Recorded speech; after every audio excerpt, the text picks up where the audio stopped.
It is true that I have been coming here for some time, but I said that this time I would not want to come, basically because the health talk is usually during the time when all of you are hypoglycemic and your mind won't be functioning at this point of time when you're really hungry. And we need to really instruct. In fact, we had seen that Elder Enoch Manikum was very concerned about the health issues and the escalating bills that are happening.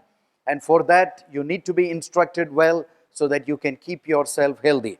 Another thing I would like to offer on behalf of the Seventh-day Adventist Medical Center is that we are willing to offer our medical services to all your retirees on a concessional rate. We have also brought on board many of the specialists. We have the neurosurgeon there, we have the orthopedician, we have the dentist there. Recently, we have also brought in the nephrologist, the kidney specialist, we have the cardiologist. So all these services are available at our service. Kindly send them to us. We will provide services at affordable rate so that it won't be escalating, and we will be able to help you in this endeavor.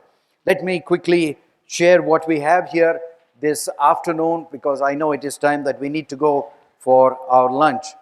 We are going to look at how we can age in a healthy way. One of the facts that you need to know is the longest living person on this earth.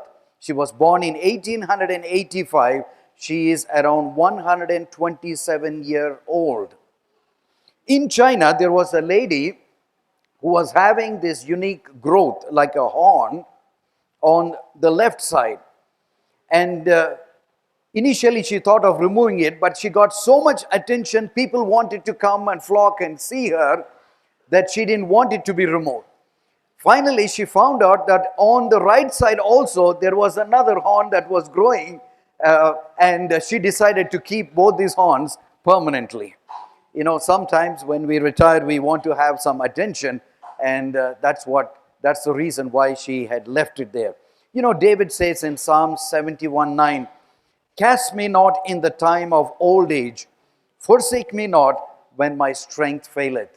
And God kept this promise, and I'm sure that each one of us have that same desire, that God should not forsake us, and that when our strength is less. But unfortunately, we are living in the last days. And the last days, it tells us in 2 Timothy, the 3rd chapter, verse 1 onwards, that we are living in a time when there will be disobedient to parents, unthankful and unholy. Here is a picture of what is happening in China. You can see here that the old people, because they're living for a long time, the young people do not want them to live because they have to devote so much attention and care for them. And that's the reason why there is so much abuse in this world. It is really unfortunate to see this. It is even shocking to know, while other people are watching, the older people are being abused, both in the hospitals, both in the other places. And therefore, I want you to also know that China had come up with a regulation. The new law says that it is a must that children must visit their parents. And in case if they don't do, they will face severe penalties. And after that, this law has been introduced. Children are going to their parents and the retired people and trying to take care of them. It had helped. Quickly, let me give you some hints. We have about 8 things that we can look at of how we can live a healthy life. Number 1, eat healthy. Number 2, focus on prevention than cure. 3, get information on the type of medicines that you're supposed to get. 4th one, get adequate sleep. 5th one, remember about your mental health. See that your mental faculties are in good condition.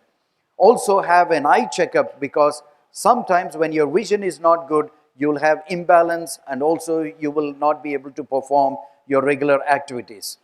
Then try to socialize. I'm really glad that you have an event like this, because it is going to help in better health when they come and socialize and stay physically active. Last time I had brought out that the scientists have found out there are about 5 areas where people are living more than 100 years, and not only living more than 100 years, they're living a healthy life. These are called as blue zones. And one is in our own place in California, that is Loma Linda. They found out that they have been living, just not only living longer, but also living a healthy life. What is it that is contributing to that? I want you to know this important fact. Unfortunately, sometimes our Indian diet doesn't help us to live healthier and longer. One of the things that they have found out that in their diet, they have included a lot and lots of beans. These people who live longer eat a lot of beans. Somehow in India, we have a myth that when we eat beans or when we eat grams, it doesn't suit our stomach. There is a lot of gas production. But if you see the people who are living in all across the world, that they have this diet which is a lot of beans. And not only that, it is 4 times higher than what we need to eat. They also eat less sugar, less meat and dairy than other people, and that's the reason why they're living. The second thing that they're eating is cruciferous vegetables, which is cabbage, broccoli, cauliflower. These are the things that help the thyroid to slow down the aging process. And these are very good if we are able to eat it raw or boiled. This will really help us in giving us good health. It also not only has nutrients, vitamins and minerals that will help us in our health. The other thing that they have found out about these people with blue zone is that when they want to snack or eat in between meals, they don't eat the processed food. They eat on dense nuts. That is what was keeping them really healthy. Another interesting fact that they found out about the oil that they used. It is not the ordinary oil, the sunflower oil or the refined oil. They found out that they're using olive oil because it is good in monounsaturated fatty acid, and that will lower our bad cholesterol. Not only that, it is anti-inflammatory. So what they do is they actually take some of the olive oil in their dressings and even use it while cooking. This has found out that they have less Alzheimer's and metabolic syndrome and even arthritis when they are able to use olive oil. Plus, they're able to take plenty of water. And this is not the type of eating that is being recommended for old age people, because that will definitely cause so much of problem. The second one is that focus on prevention. When you have to either climb down the stairs or climb up the stairs, watch your step and see that you prevent any of these events like fractures or any other thing that happens. If it is a wet surface, see that you walk slowly. Third one, get proper information with regarding to your medications. We are there to help you in our hospital. You can meet any of the doctors to really know when and how these medications should be taken. The next one is that you need to get proper sleep. Old age people suffer from having proper rest. But if you are able to keep your lights dim, if you are able to keep it slightly cooler than normal, and if you are able to meditate on good things, usually you are able to go to sleep. The next one is an important factor. They have found out that the people who live in blue zone areas, actually every 20 minutes, they get up and do some walking or exercise. When we live a sedentary life where we are sitting for a long time or just watching the television, our muscles do not get enough exercise. And therefore, exercise helps us to decrease the risk of heart disease by 41%. And we need to develop this habit of getting up once in a while, moving around, even if few things we need to do. So just before we can go out, I want to teach you some important exercises. There are 3 categories of exercises that you all must know. One is called as strength training exercise, to increase the strength of your muscles. The second one, exercises for balance. And the third one is exercise for flexibility. And I want to show you that, and I will demonstrate that, and we can just do it one round so that when you go back home, you'll be able to practice it. So what are the strength training exercise? First is called as a chair squat. The second one is called as a wall push-up. So I will show it to you how you do a chair squat. All that you need to do is put your hands straight, come closer to your chair and see that you're able to sit straight put your back straight, then get up. Again, this is called as a chair squat. This will help to strengthen all your muscles from your hip down onwards. The next one is called as the wall push-up. All that you need to do is go in front of a wall, put your hands in front, and all that you need to do is do the push-ups. Put yourself on your toes and do the wall push-up, and that will also help us. The next one is called as for balance. How to do that? You can see the picture here. As you stand on one feet, you try to hold and stand like that. If you need a support, see that you have it in the front, and then do it on the opposite side. That will give you good balance when you move around so that you will not fall. Another one for balance is called as tiptoe lifts. When you're standing itself, try to stand on your toes. When you're able to do that, you'll be able to get good balance. The third one will be for flexibility. You need to do, this is called as wall snow angels. Go closer to the wall, you stand closer to the wall, put your hand at right angles like this, and just see that your spine is in straight position as you lift it up and bring it down. As you lift it up and bring it down, try to lift it up as high as you can. All your spine problems will be helped with that. The next one is head turn. This is also very important for giddiness. All that you need to do is slowly turn onto the other side and then go to the opposite side. So shall we just do it? If I request you, can we just stand? And we'll just do few of the exercises that you'll be able to remember. The first one we are doing is called as a chair squat. All that you need to do is put your hand straight down, be closer to the chair, and then sit slowly down. Okay, one, we'll go up again, another time, okay, one more time, and then one last time. Okay, that is called as chair squat. Then the wall push, of course, we don't have a wall. You can do that, at home. We'll do the balance exercise. Again, if I make you stand, once again, please stand. I want you to, stand on one foot. Just try to hold it if possible. If you need to support in the front, please see that you support something. You can hold something, and you can hold your feet like that. Okay, that will give you good balance, and slowly try to remove it and then bring it back again. We can do that also onto the other side. If you need support, you can do that. Try to do that at least 2 to 3 minutes every time. Let's do the tiptoe.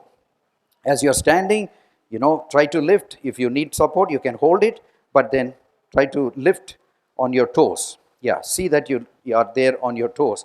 That will help you for that. And the walls, snow angels, all that you need to do is think that you are next to the wall, keep your spine straight, and just go up as high as you can, and then bring it down again. As you're doing this up, try to take a deep breath, and then bring it down. Again, let's try that, and then bring it down. Okay, thank you. Please be seated. So if you are able to do some of these exercises, this will help you. This man, if you, unbelievable, he is about 98 years old. His name is George Blair. Because God had promised in John 10:10, it says, I have come that they might have life, that they might have it more abundantly. Not only that he's skiing, you can see he's doing it barefoot, and look at his teeth.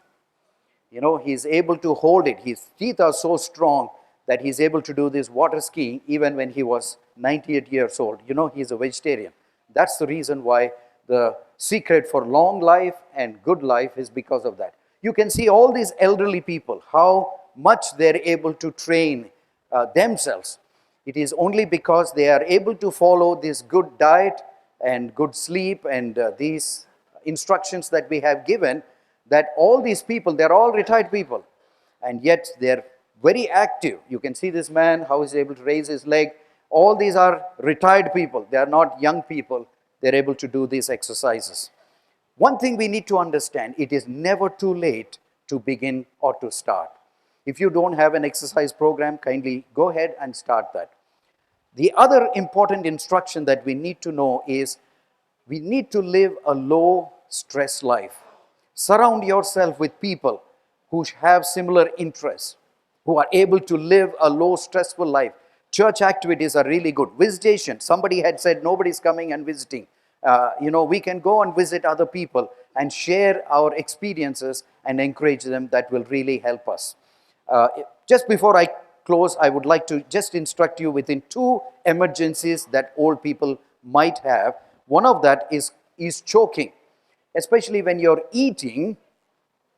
Suddenly you can choke. It can be because of liquids or it can be because of solids. So what do you do when you're choking? If you think, now suppose you're there at home, somebody is there, this is an instruction for the people who are there in the house. When they see that somebody is choking, please talk to them. If a person is able to talk, then it is not so serious. They can cough it out and bring it out, give them a little warm glass of water, that will take care of it. But if they're not able to speak, then that means it is really obstructed and it is choking. Then what you need to do is, I will call Brother Daniel here so that I will be able to demonstrate what can be done when, in case they're not able to talk, suddenly they're eating something, they have choked, what can be done. Now let's say this brother is choking, okay, hold your, yeah, like that. Imagine that he's choking. Immediately what I need to do is ask him to bend and give him 5 slaps on the back. If I'm able to do that, then you know that, whatever obstruction is there. Even after that, suppose in case he is not able to, we call this as the Hamlick's procedure. All that I need to do is stand behind him and give him abdominal thrust. 1, 2, he needs to bend a little bit. Yeah, then I do that, hold your thumb, put it across here or hold it like this, and then give him 5 or 4 abdominal thrust. 1, 2, 3, 4, 5. Okay, thank you. He has been a good patient for us. So this is really good because sometimes you really don't know. And if the people around the house know about it, they'll be able to help. The next thing, the final thing I want to let you know in emergency is sometimes many of us suffer from cardiac disease or heart disease. This is called as self-cardiac massage. And what you need to do, suddenly you have chest pain which is radiating to the hand. This is how it works. Whenever you cough, the heart is able to pump more blood. You can see here how to do that. So when this is called as self-cardiac massage. At least 3 or 4 times, you can take in deep breath and cough it out. When you are able to do that, then you'll find that when nobody is around, you can actually prolong this till the time you can go to the hospital. Finally, we all believe in prayer, isn't it? And God has been sustaining us because of prayer. And we can even teach our children, our pets also to pray. This will help our bonding and our relationship with God. The next one is we need to learn to help each other. That will be able to, improve our immunity or also our dependence on one another, and it will strengthen us. Finally, we need to learn to love one another. Many times we have lived and served the mission. Many of the retirees are living very bitter life, maybe because of the finance, maybe because children are not taking care of it, or them, or maybe because the church has neglected them. We must understand we need to prepare ourselves for the coming kingdom. And when we begin to love others, we are truly preparing ourselves. In closing, Hebrews 12:14, do not have resentment against anyone, because God is our Father. He is the one who takes care of us. We should take our problems to Him. It says, follow peace with all men and holiness, without which no man shall see the Lord. Whatever resentment you have, you take it to the Lord, repent, prepare yourself for the coming kingdom, and God will really bless us to have good and abundant life. Thank you for this opportunity, sir, for giving us so that we can enlighten our retirees. Doctor, you give always practical, simple, preventive medicines. So we are much grateful and thankful for his valuable service. I have one question, Doctor. Yes. You are recommending us olive oil. Yes. Which is costly. Which is costly. And put it on this thing. Yes. Can What? you please recommend Some other oil. Yes. Which is commonly. Yes. What you can do is, you don't have to use on a daily basis the olive oil, but if you can afford, keep it, and once in a while in dressings or something you can use. Gingerly oil is another one, or cold pressed oils. Sometimes even coconut oil, which is cold pressed. not the real refined ones. Research have told us that the refined oils are truly not the best, but whatever is in natural condition, that is the best oils that we have. So gingerly oil is one of that which we can use. Groundnut oil, if it is, and use a variety of oils. Don't use the same thing again and again. Thank That you, will thank help you, us. thank you very much. Doctor, Yes, easy exercises for osteoarthritis and rheumatoid arthritis patients. Yes. Next time we'll make that as a schedule because I know that you're all hungry. In fact, we will try to give in. Most of the retirees suffer from arthritis, and we need to teach you how you'll be able to do that. If you can come to the hospital, I will be able to help you. We have an orthopedician also there, and we can definitely, that's a good suggestion. But I know that you're all hungry, and at this point of time, start doing these things, and then we'll go into specific exercises for osteoarthritis. we Thank you for appeal asking to that. all of you, please make use of the services that are available in our Adventist hospital. Finally, each doctor, after treatment, he or she prays and sends the. That's why I love our hospitals and the medical services that they are rendering. Thank you very Thank much, you, Doctor. sir.